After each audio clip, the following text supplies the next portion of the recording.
ബീഹാറിൽ ഭാരത് ജോഡോ ന്യായ് യാത്രക്കിടയിൽ തേജസ്വി യാദവ് ചില വെളിപ്പെടുത്തലുകൾ നടത്തുമ്പോൾ തല മണ്ണിൽ പൂഴ്ത്തിയിരിക്കുകയാണ് നിതീഷ് കുമാർ. NDA വിടാൻ 2022 ശ്രമിക്കുന്നതിനിടെ ബീഹാർ മുഖ്യമന്ത്രി നിതീഷ് കുമാർ RJD പാർട്ടി മേധാവികളായ ലാലു പ്രസാദിനോടും റാബ്രി ദേവിയോടും മുൻകാല വഞ്ചനകൾക്ക് മാപ്പ് ചോദിച്ചു എന്നുള്ളതാണ് ആ വെളിപ്പെടുത്തൽ. തുടർന്ന് മറ്റൊരു കാര്യം കൂടി RJD നേതാവും ലാലു റാബ്രി ദമ്പതികളുടെ മകനുമായ തേജസ്വി യാദവ് എടുത്തു പറയുന്നുണ്ട്.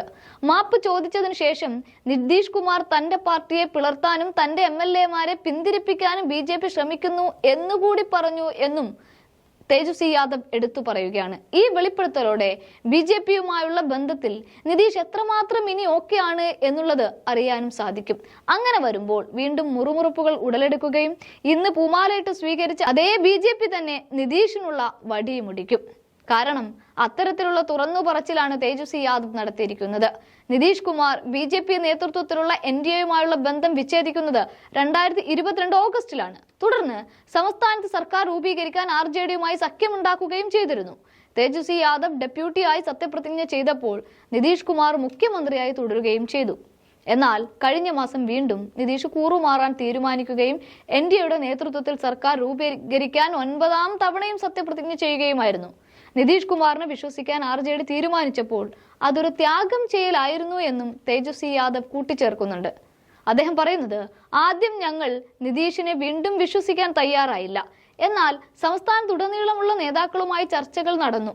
BJP-ക്ക് എതിരായ പോരാട്ടത്തിന്റെ പശ്ചാത്തലത്തിൽ ഇക്കാര്യത്തിന് ഞങ്ങൾ സമ്മതിക്കണമെന്നാണ് എല്ലാവരും അഭിപ്രായപ്പെട്ടത്. അതായത് നിതീഷുമായി സഖ്യം ചേരണമെന്ന് എല്ലാവരും അഭിപ്രായപ്പെട്ടു. അതിനാലാണ് ഞങ്ങൾ ഒരു ത്യാഗം ചെയ്തത് എന്നാണ് BJP വിട്ട നിതീഷ് കുമാറിനെ കുറിച്ച് അന്ന് എന്താണ് സംഭവിച്ചത് എന്ന മട്ടിൽ വിമർശിച്ചുകൊണ്ട് തേജസ്വി കാര്യങ്ങൾ വിശദീകരിക്കുന്നത്. അതിനുശേഷമാണ് ബീഹാർ നിയമസഭയിൽ എടുത്തു പറഞ്ഞ കാര്യം വീണ്ടും അദ്ദേഹം ഓർമ്മപ്പെടുത്തിക്കൊണ്ട് സംസാരിച്ചതും. അത് മറ്റൊന്നുമല്ല, ഇനിയും നിതീഷ് കൂറും മാറും എന്നുള്ളത് തന്നെയാണ്. പ്രധാനമന്ത്രി നരേന്ദ്രമോദി തന്റെ ഉറപ്പുകളിൽ അഭിമാനിക്കുമ്പോൾ നിതീഷ് കുമാർ വീണ്ടും പക്ഷം മാറില്ലെന്ന് ഉറപ്പു നൽകാൻ പോലും കഴിയില്ല എന്നതാണത്. ഇതോടൊപ്പം തന്നെ RJD നിതീഷ് കുമാറുമായി സഖ്യം ചേർന്ന് ഭരിക്കുമ്പോൾ തനിക്കുണ്ടായ ഒരു ദുരനുഭവത്തെക്കുറിച്ചും അദ്ദേഹം ഓർത്തെടുത്ത് പറയുന്നുണ്ട്. 2020 നിയമസഭാ തെരഞ്ഞെടുപ്പിന് മുന്നോടിയായി 10 ലക്ഷം സർക്കാർ ജോലികൾ എന്ന വാഗ്ദാനം ഞാൻ ജനങ്ങൾക്ക് നൽകിയിരുന്നു. ഈ വാഗ്ദാനം നിറവേറ്റാൻ സഹായിക്കണമെന്നും ജനങ്ങളുടെ പിന്തുണയാണ് നമുക്ക് വലുതെന്നും തേജസ്വി യാദവ് നിതീഷ് കുമാറിനോട് പറഞ്ഞു. എന്നാൽ ജോലിക്കുള്ള ശമ്പളം നൽകാൻ ലാലു യാദവിന്റെ പണം ഉപയോഗിക്കാമോ എന്ന് ആണ് നിതീഷ് കുമാർ മറുചോദ്യമായി ചോദിച്ചത്. ഇത്തരത്തിൽ പരിഹസിക്കുകയും ചെയ്തു എന്നും തേജസ്വി എടുത്തു പറയുന്നുണ്ട്. ഇത്തരത്തിൽ ഓരോരോ കാര്യങ്ങൾ തേജസ്വി സ്വന്തം അനുഭവങ്ങളിൽ നിന്ന് എടുത്തു പറയുമ്പോൾ നിതീഷ് കുമാറിന് തല മണ്ണിൽ പൂഴ്ത്തിയേ മതിയാവൂ.